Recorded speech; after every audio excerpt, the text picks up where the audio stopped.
আসসালামু আলাইকুম। আজ সকালে আমরা মাদানী এভিনিউতে ঘুরতে গেলাম। ঘুরতে গিয়ে দেখলাম খুব সুন্দর একটা পরিবেশে এখানে একটা সুইমিং পুলও আছে। খুবই সুন্দর জায়গাটা। ঢাকার ভিতরে এত সুন্দর নিরিবিলি জায়গা আর নাই। ঘুরে দেখলাম খুবই ভাল লাগলো। এখানে সুইমিং করা যায় ১ ঘন্টার জন্য ৳৪০০ জনপ্রতি। এটা হচ্ছে গুলশান থেকে খুবই কাছে মাদানী এভিনিউ ইউনাইটেডের প্রজেক্টর ঠিক একটু পরেই মোস্তফা মসজিদের ঠিক অল্প একটু সামনে গেলেই এই সুন্দর পরিবেশটা দেখতে পারবেন। এটার নাম হচ্ছে গ্রিন ভ্যালি। খুবই সুন্দর পরিবেশ। এখানে মাঠ ভাড়া দেওয়া হয় এবং সুইমিং পুলে আপনি পরিবার সহ সকলকে নিয়েই আপনি ঘুরতে পারবেন। খুব সুন্দর একটা জায়গা।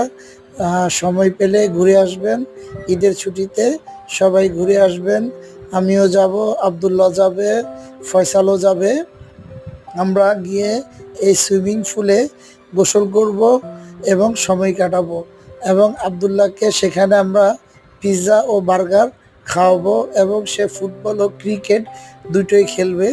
একদিন গিয়ে আমরা সেখানে পুরো দিনটারই সময় কাটাবো। ইনশাল্লাহ সবার দাওয়াত রইল। ঈদের ছুটিতে সবাই আসবেন।